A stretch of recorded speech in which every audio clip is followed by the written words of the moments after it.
which is bread baked by a non-Jew. And these are rabbinic prohibitions, they're Yisurim D'Rabbanan, so they have a particular structure about them, different than the halachas of Bas B'chala, which is rooted directly in a pasuk in the Torah.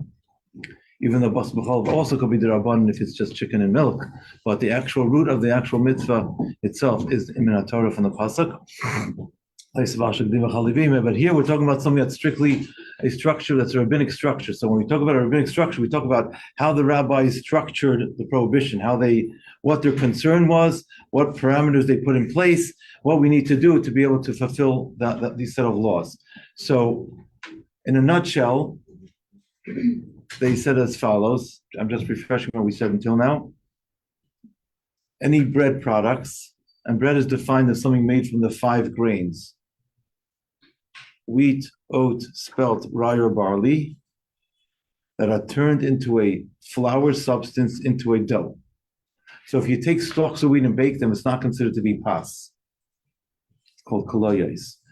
But if you take the flour substance, turn it into a dough and bake something out of it, you make a roll, you make a cookie, a cake, that's called pas. As opposed to, for example, if you make, let's say, rice flour, a rice bread, made purely from rice flour, that would not be in the category of pas. That would be a question of bishalach, which we're going to get to Mitzvah Shem in our next subject. So just to be clear. Now, the prohibition is such that you're not allowed to have bread that's baked by a non-Jew. But as we learned, because bread is a staple food, and you need bread to be able to survive, to live. So when the rabbis made this prohibition, as it's brought down the Gemara in Avodah Zarah, it was not accepted unanimously in all communities alike because it was too much. You need bread to survive. They didn't have always Jewish bakers wherever they were. There were places where they didn't have a Jewish baker, so they had to be able to eat kosher bread that was baked by a non-Jewish baker. Without a Jew's participation. So halachically speaking, in a place where one cannot get pas Yisrael bread, pas palter, which means bread baked by a non-Jewish baker, is permissible to consume. Now, how do we actually define not available? Okay, everything has clear instructions. It's not available to me. I cannot get this product. What does that mean? So we're going to say now that it means if it's not available within the sheer meal. A sheer meal is a distance of about 20 minutes walking. 18 minutes. Some say 24 minutes going. So in travel, 18 to 24 minutes travel from where you are, if it's available within that time span, then it's considered to be available to you. If it's not available to you, let's say you live out in Arkansas or you live out in Omaha or something, and over there they don't have any pas Yisrael bread within 18 or 20 minutes driving radius, that's considered not available to you. It happens to be today there's a lot of pas Yisrael available even in national stores, Baruch Hashem, because the proliferation of kashrus is on the rise. But conceptually, that's where the halacha would apply. Now, I'm going to give you three or four examples of where it's going to apply, then we'll take questions. Let's just look at it inside. We're in halacha hey, page nunvav. The rabbis permitted pas palta nachri. Does that make sense, Nadia, where I'm up to? I could be I put my sticker in the wrong place. Did we start the whole subject? Yeah, we did. Yes, we did start, yes. Okay. Yeah, so this is where we're up to. All the meat. All the what? The meat. We stopped that. No. We started this new subject. Yes, we did. Okay. Yes, I remember. Yes. Okay, so we're up to here. So, the rabbi said, paspalta nachri means bread baked by a non-Jewish baker is permissible only provided if pas Yisrael is not available to you. How do you define that? It's very, very kind of loose. It's a loose term. What does that mean? We're going to say the following principles to be able to define what's considered available, what's not available. Okay?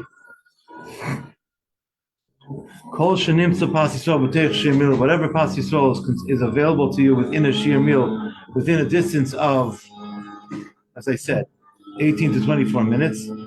It's like New York life at its best, Sirens blaring. It's okay, Yeah.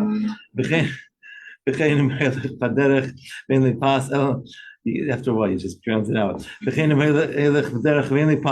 If you're going in the way and you're traveling, you have no bread. Now, another halacha would be if I'm traveling, let's say I'm going from here, I'm going to Canada, I'm going north.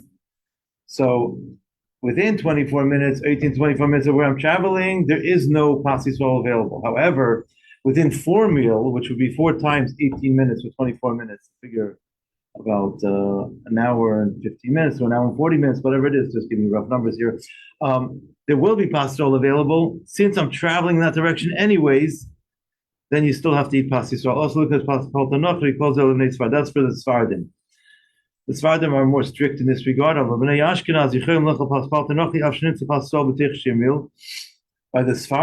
Ashkenazim, which reminds me of a joke I'll tell you in a moment.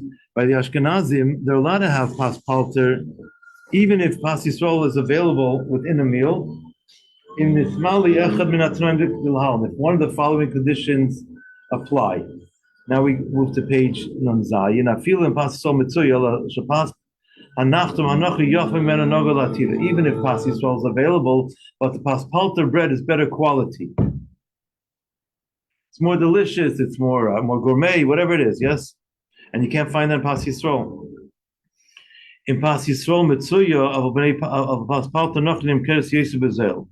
If pas Yisrael is available and pas palter is less expensive, which usually it's not, but okay.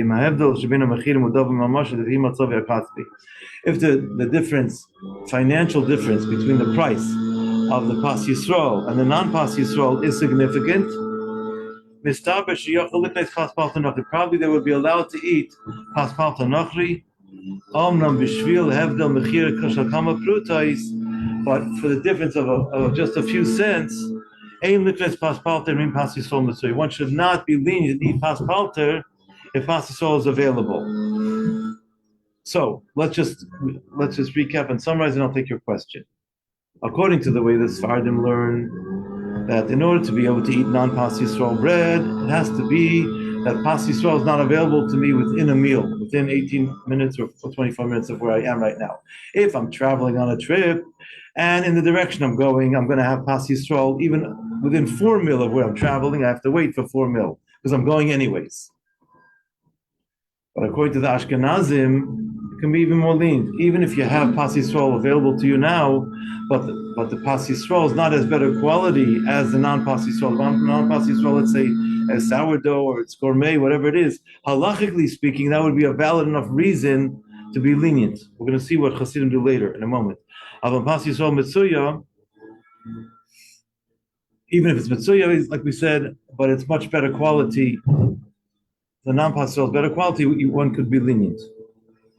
And another reason could be if financially there's a great difference in price, and the difference in price is significant enough that it's impactful to the person. So that's really subjective according to each person individually. If just a few cents is not going to make a difference to a person's financial situation, then it's not a valid reason. Well, let's say if it's going to cost them a few more dollars and that really, really is going to hurt them because they're tight, then maybe that would be a valid reason for them. Okay. Now, any questions on what I said so far? Yeah. Is it 18 to 24 minute distance walk? Distance of where you. It would mean a car also probably. I think it means a car. It doesn't say that. It says distance. Let me just see here 1 second. Oh yeah, actually, so he brings down here in the footnotes and Tezayin.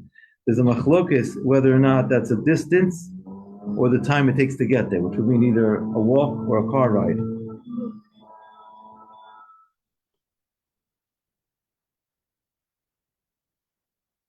So some opinions say it's 18 minutes distance, and some opinions say it's 18 minutes travel distance. That would be a more strict position. So there's a machlokes about that. Excellent question. Thank you for asking it. Yeah. I have a question. If I'm going for a non-Jewish country or like a non-Jewish place, for example in Spain, that most of the like you don't have a lot of kosher restaurant there, and like most of the bread they put pig on it, like big oil. How you can like how they can say you can eat Okay, so let me explain. When I'm saying that one's allowed to eat pas palter, bread baked by a non-Jew, we're talking about obviously a kosher, but to make sure that it's kosher. So you have certified, kosher certified bread that's not pas Yisrael, where the hechsher, the certifying agency, is making sure that they're not putting in any ingredients that are not kosher in the product. and you can eat it. If it has a reliable hashgacha, yeah. Now, that's according to halacha. I'm going to explain in a moment, since you asked the question, I'll explain it now. We're going to get to this more at length, but I want to, it comes in, so I want to just mention it now. The reason why, halachically speaking, we're more lenient with regards to bread than other foods is because ala pas yichya adam, because bread is a staple food, yes? And you need it to survive. A person can live on bread and simple foods alone. So the reason, according to Nigla, according to the real part of the Torah, for being lenient with regards to pas palter is, like I said, bread is a staple food. That same reason, when we look at it in the eyes of Chassidus, of Kabbalah, Kabbalah brought down in Shara Kavanis, the Sefer, it's brought down in the Kaf HaChaim, who was a Sfardish Rav, who brought down a Sefer from Arizal called Shara Kavanis. He says that reason is a reason to be machmir, because it's your main staple food. It's going to be your main sustenance. You want to make sure it's going to come from a Jewish place, a holy place, because it's your main sustenance. It's your base. Make sure it's well protected, spiritually speaking. So that's why Hasidim and Anshe Maisa, people that are careful, are extra stringent to only eat pas Yisrael. Even though halachically, this is a halacha class, yes? Halachically speaking, if someone's in a place where you cannot get pas Yisrael, they're allowed to eat non-pas Yisrael. But Hasidim are stringent to have only pas Yisrael because of this added value and this extra measure. Now, I also want to tell you, I'm in the food industry, I work for the OK with Shadim. There is a possibility to buy a product that's manufactured and make it pas Yisrael. If you buy let's say a bread product, you buy a roll, you buy a baguette, and it's not fully baked, you buy it par baked, even if it's, let's say, 85% baked, let's say it's not fully baked. It's meant to be put back into the oven and put in, let's say, for another 8 minutes. You're going to finish off the baking. If a Jewish puts in the bread or this baguette into the oven and finishes off the baking, they then make it pas Yisrael, because it's not yet finished. When you have something that's already ready to eat, it's finished, then you cannot really change its status anymore. Its status has already been set. But if it's not yet finished and you're going to be baking it off and adding to the actual quality of the product, then you can make it pas Yisrael. So for those that live in far-flung places, they can buy par-baked bagels, par-baked baguettes. Sometimes you can even get par-baked pizza crusts, or par-baked pie crust and things like that, and then you bake it off, and it comes with a reliable hashgacha, and then you're making it pas Yisrael, so you're able to maintain your standard of pas Yisrael and still have products available to you on the national scene. Yes. You have like a bakery, and so you have people working in the bakery that are not Jewish, but it's a Jewish bakery. The ovens and everything are all fine. But you have non-Jews working in the bakery. As long as a Jew does the eggs, turns the oven on, puts the bread in, right? It's fine. That's correct. That's what happens all the time. In all kosher certified pas Yisrael bakeries, the Jew turns on the oven, does not even have to put the bread in. If the oven is staying on through the koyach, through the power of the Jew turning on the fire, then everything baked in that oven is going to be pas Yisrael and checks the eggs. Of course, the ingredients are checked appropriately, but yes, in terms of actual day-to-day functions, to make a bakery, a par bakery, pas Yisrael is very simple. The oven has to be turned on by a Jew, and as long as it stays on, anything baked in that oven is going to be pas Yisrael. And the eggs. The eggs have to be checked as well. Yeah.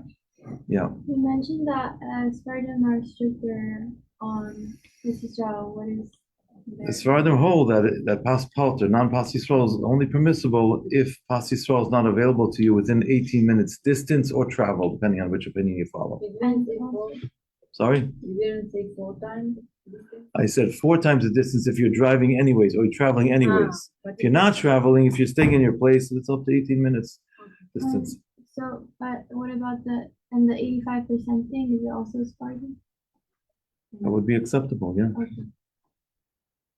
And that's we advise people that live in outlying communities to do that, to be able to find such products.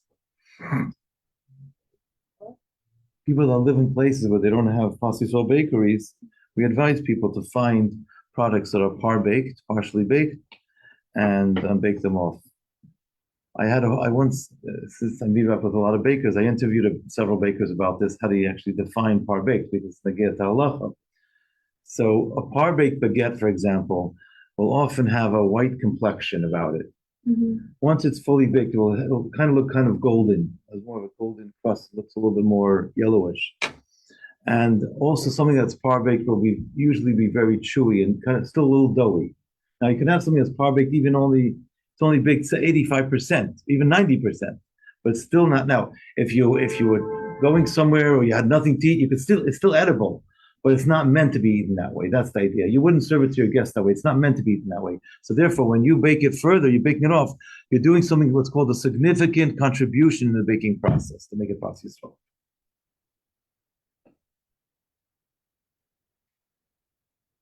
Any other questions on this?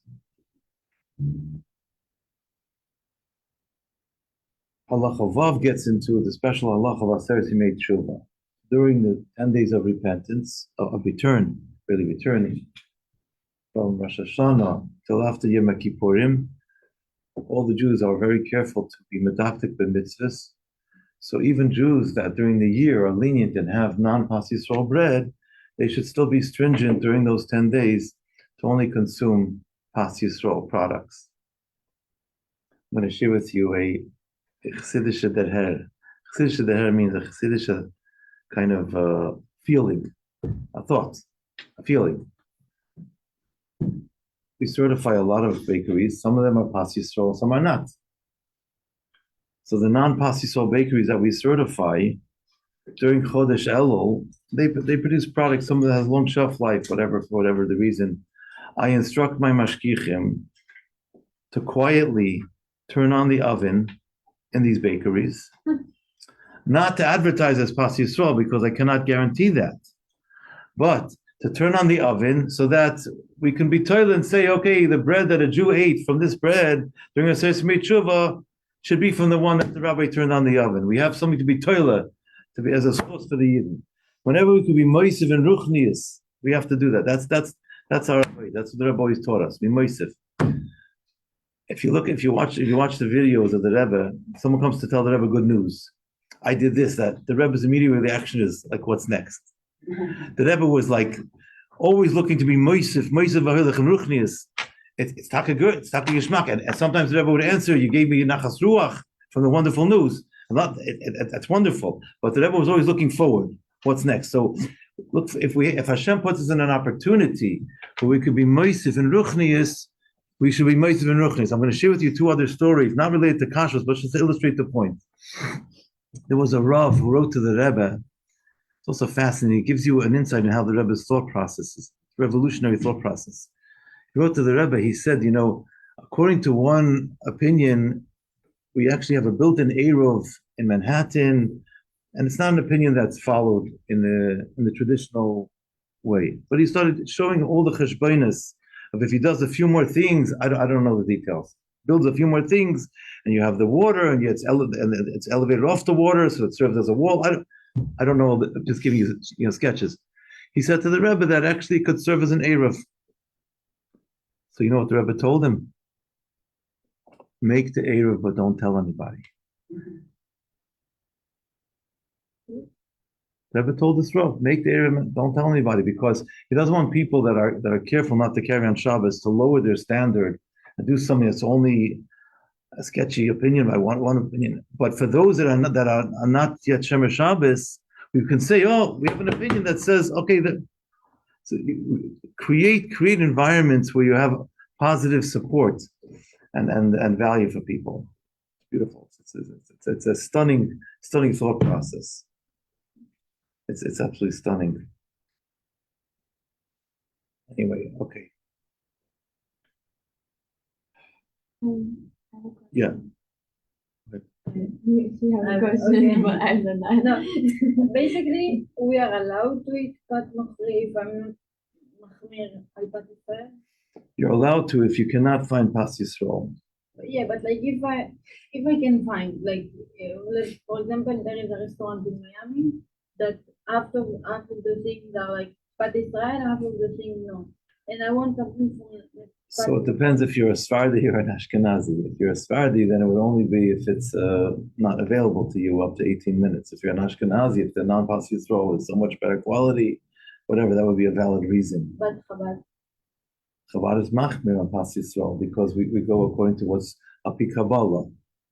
I'll tell you a vart on that also. There's a Rav in Eretz Yisrael, Rabbi Yoslavsky. He's a senior Chabad Rav in Nachlat HaChabad. It's near Rehovot, I believe. He told me that when he was a young person, he was nichidus by the Rebbe, and the Rebbe told him to be Rav over there in Eretz Yisrael. The Rebbe told him the following words: Chasidim zenen zeir makpid if Pas Yisrael and Chol of Yisrael. I'll translate. Chasidim are very, very careful on Pas Yisrael and Chol of Yisrael. These are hallmarks of tradition and the life of Chasidim. And also, just to go, since we're getting close to Yotes Kislev, to delve into Chassidus, Tanya starts off by saying, in the beginning of Tanya, whatever we eat becomes Dama Basa Kibisari, becomes our flesh and blood. So it's not by coincidence that Chassidim are very, very careful on Pas Yisrael and Chol Yisrael. Because whatever we eat, whatever we consume becomes our flesh and blood. So by being extra careful to make sure that we have that extra level of protection, that sensitivity, yes, that refinement, that has a pneumistic effect on us, it elevates us. It's very powerful.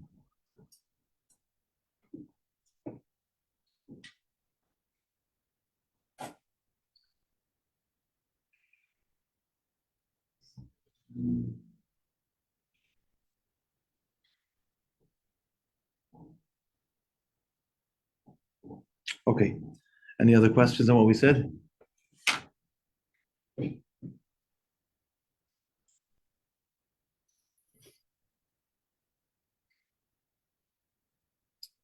Rebbe also told the Rabbanim in 1967, by the war, he said that after Israel had such a stunning victory and such open miracles, the Rebbe said it's an opportunity. The Yidden are coming, all the Jews are from all walks of life, are thirsty, they see God's miracles, and their hearts and their fire, their neshama is awakened. It's an opportunity to really, really get them to do more and more mitzvahs and to increase the observance of Torah mitzvahs. And we see the same thing happening right now. So many Yidden are coming close, putting on tefillin, the men are putting on tefillin, the women are doing the Shabbos candles, and give you Shabbos, whatever it is. So much of a surgence. It's an opportunity to cash in on okay, halacha zayin. Now, what about pas balabayas? What about bread that's baked by a balabayas, by a homemaker? That's a whole nother. It's another ball game. Let me just explain it for a moment. When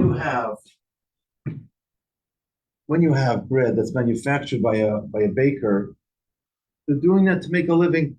They wanna be able to bake bread. They have to feed their family, right? They want to make some money. They're not doing it because they want to be your friend. They're not doing it because they want to get friendly with you and then make a shidduch with your daughter and your son. They're not interested. They're not thinking. They're thinking about they want to treat you nice as a customer. They want you to come back. They want you to be satisfied. It's a business transaction. Yes. So there, the concern that by me eating non-Pas Yisrael bread, it might come to I'm going to develop a relationship with them, and then my son might marry their daughter might marry my son, whatever, right? Intermarriage. That's the Chacham established this as a safeguard against intermarriage.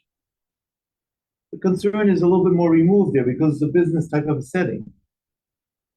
That's why the Chachamim said that if a person's in a situation where you cannot get Pas Yisrael bread, Pas Palter is permissible, but Pas Balabayis, your neighbor, very nice people. They're not Jewish, and they want to bake bread for you. They have a brand new oven, and they're going to make sure it's kosher, whatever it is. That's another situation, because if they're neighbors and your friends and you're not doing it for business transactions, so there you don't have built-in relationships. That's a security barrier, like a security blanket. You don't have that here. It's more open-ended. Oh, it's open-ended. You're gonna get friends, and I don't know where this is going to lead. And it's as I said a few months ago, it's a disservice to the Jewish nation and the non-Jewish nation for the intermarriage, because each nation has a special God-given mandate for what they're supposed to do here in the world. So we have to be able to protect the special quality of every nation. That's what the Chacham are looking to do here. So by Pas Balabayis, the concern is even more immediate, so to speak. Zayin. In a place where you cannot find a non-Jewish baker, you cannot find a Jewish baker. I was correct. A non-Jewish baker, meaning you cannot find pas palter. If someone has no bread to eat, then they're even allowed to eat pas balabayis. That's if you have no bread to eat. That's if you're really stuck. But if you have bread from pas palter available, then you have to take pas palter. You cannot take pas balabayis. And even if pas balabais is better quality, that's not a valid enough reason, because pas balabais is risky stuff. We're concerned. Only if you have nothing else available do we say it's allowed. Calls the Nemal of Ashkenaz. Now we turn the page to page Nanches. Avad Bnei Sephara, the Sfardim say, Asurim lecho pas balabais nochri ilim kein over shleishi yom shleilachal pas shein lepas Shabbos. According to the Mechaber, the Sephardic tradition, one's not allowed to eat pas balabais. No, unless 3 days had gone by and you didn't have any bread, or you have no bread for Shabbos. Those are considered extreme situations when one could be lenient.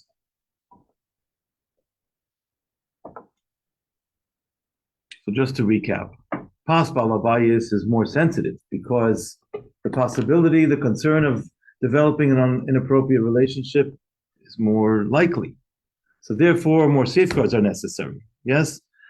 And therefore, it's only allowed under very extreme situations where you really, extreme duress. You have no other choice. Or according to the Mechaber, 3 days have passed, you have no bread, or you have no bread for Shabbos. Just by the very fact that the pas balabais is better quality bread is not a valid enough reason in this case. No, you still have to go with pas nachtim, bread from a baker, if you have it available to you. Any questions? Okay, now we're going to go in Halacha Ches. We're going to get into Midas HaChasidus. I jumped the gun earlier, but it came into place. I wanted to mention it then also. Even though most places do permit bread baked by a non-Jewish baker, of course, assuming making sure it's kosher.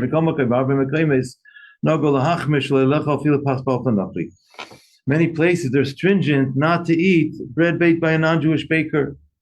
Even Chachmei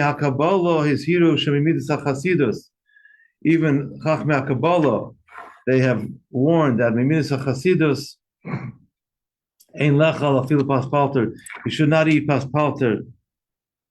Many people today have a minhag not to eat pas palter. Nonetheless, al pi din it's mutter for someone who doesn't have a minhag to be machmer.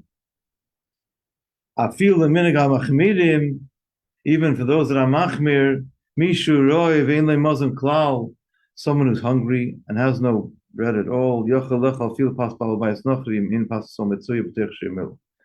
As we said earlier, if someone is in a place and they have no bread to eat, within the distance of a sheer meal, which we said is either a travel distance of 18 minutes or 18 minutes distance from where you are, keep my foot. As long as you make sure the bread does not have any forbidden substances in it, meaning it's kosher. Are you allowed to eat like in a Jewish home, not kosher, but I don't also know if it's kosher bread, like if they bake it? So if they baked it in a non-kosher oven, in a non-kosher pan, you have a problem. You have to speak with a rabbi to figure out how to kosherize something or what could be done. Maybe you could double wrap something, but it's an issue. The equipment also have to be kosher to make it a kosher product. But In a On this hospital, you can wrap, I've seen it in the hospital, you can wrap food and then they go into the microwave. yes, you can double wrap any food in a non-kosher oven or a non-kosher microwave. No, I'm saying like in this case that I have like option to go to it from a Pat Muslim or Pat Israel, but I'm not very sure if it's kosher. What the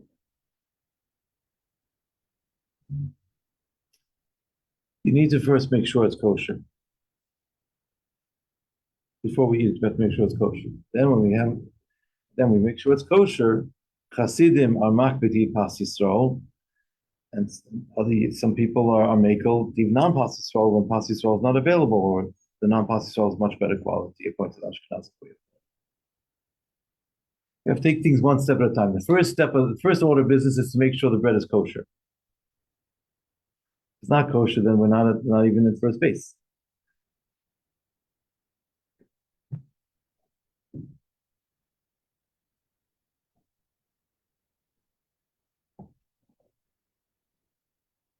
Okay, any questions?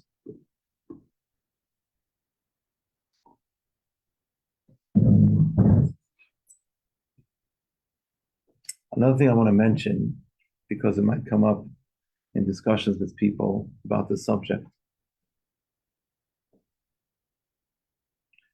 I'm going to take a survey in the room. Who likes bread toasted and who not? Anybody like the bread toasted? Bread? Yeah. Okay.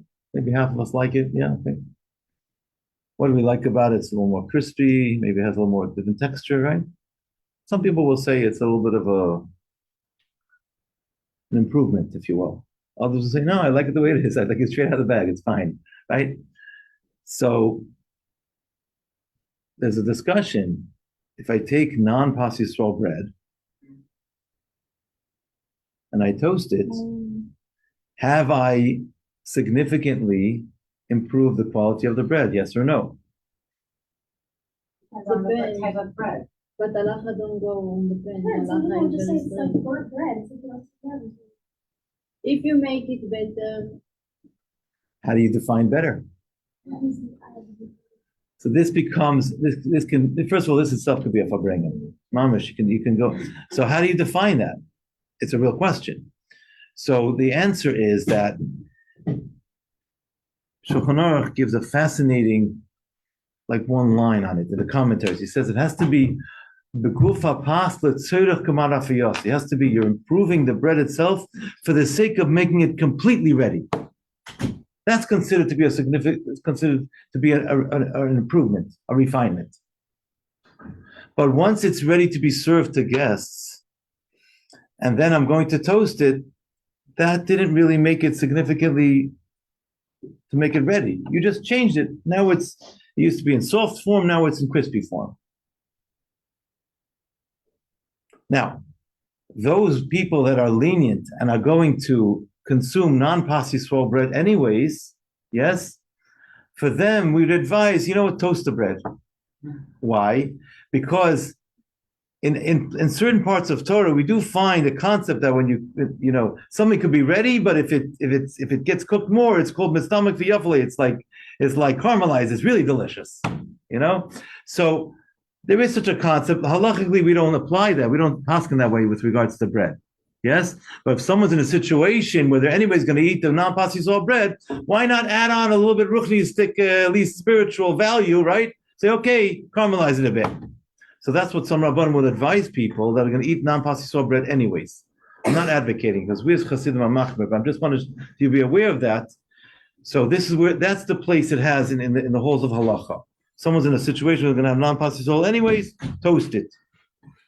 But we don't say that toasting it actually makes it pas Yisrael per se. if a goy put on the oven, for example in a hotel, but you put the bread in, it's allowed? It's allowed, yes. We're going to learn about how to do that actually. That's at the end of the subject. What's considered participation? Yes. Okay. So that's that. We're up to Halacha Tes. Since it's Erev Yotes Kislev, I'll tell a few stories. So we're just going to stop at Halacha Tes so that we know where we're up to.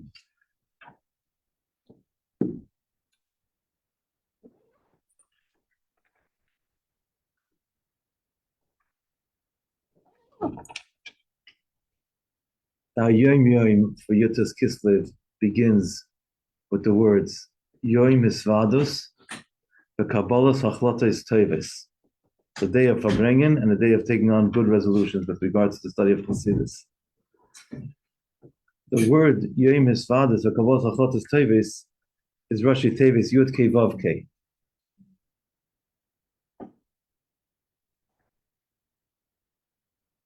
Tanya, Mashpiyim Oisai, the first three words of Tanya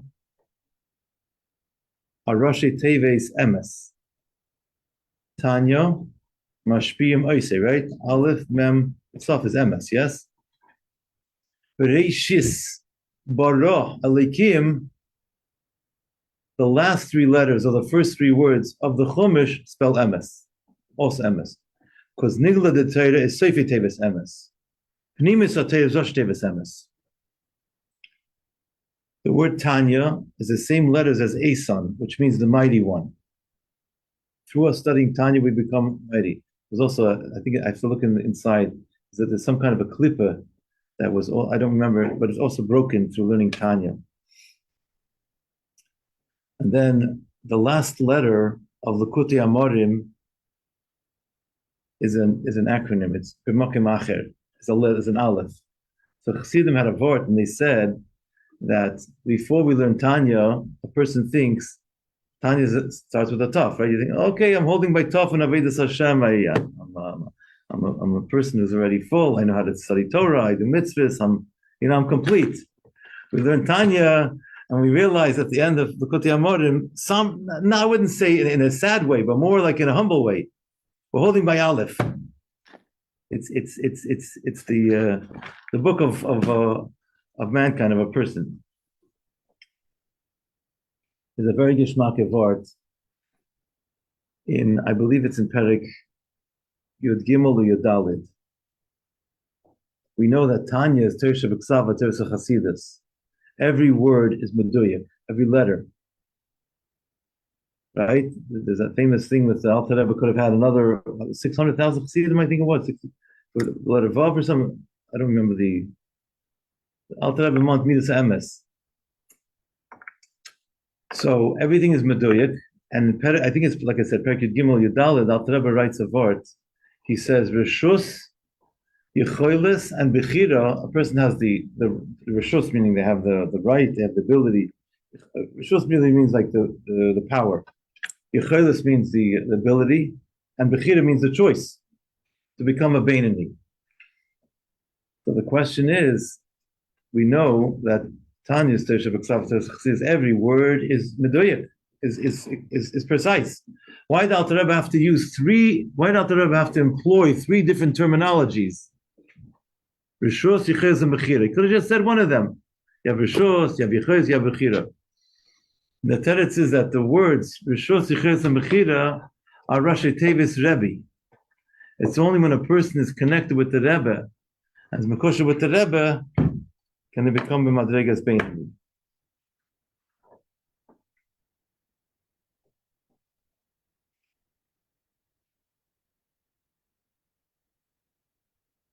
And I'll leave it one more vart.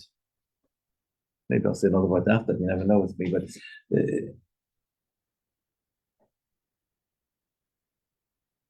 when a person, you learn Chassidus.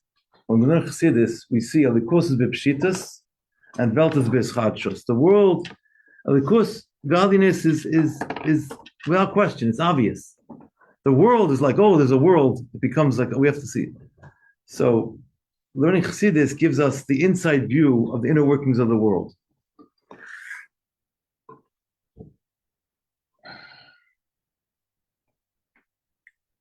Share with you one more little likud of a sicha. Rabbi said on Yotes Kislev, Tafshin Yud Aleph, I believe. The Rebbe says a Chassidus is compared to a Mayan, and Nigla the Torah is compared to a mikvah. A mikvah brings tahara, purifies a person. But a mikvah has to have a body of water that's enough for a person to be able to immerse and totally covered in it. It has to be 40 saw. But a mayan, there's no minimum shear of a mayan. If it's a wellspring, as long as it can envelop whatever vessel I'm trying to purify, it's going to make it purified. So a mayan is metar b'chol shehu. A wellspring, yes, a live spring. So Chassidus is a live spring. The Afat Samayonis, the wellsprings of Chassidus. So a little bit of Chassidus going into our system, into our body, is metar b'chol shehu. Gives us taras hamachshava, is metar, our whole thinking. It brings us elikus. Chassidus is also compared to oil. Oil spreads. Anyway, there's a lot to bring about. But this is just a wonderful rest of the week and a good Yom Tov. Shalom Tov, Tikos, Tzeichasim, Limen Chassidus, V'darka Chassidus. Thank you. And Shekoyach. Sorry about last week.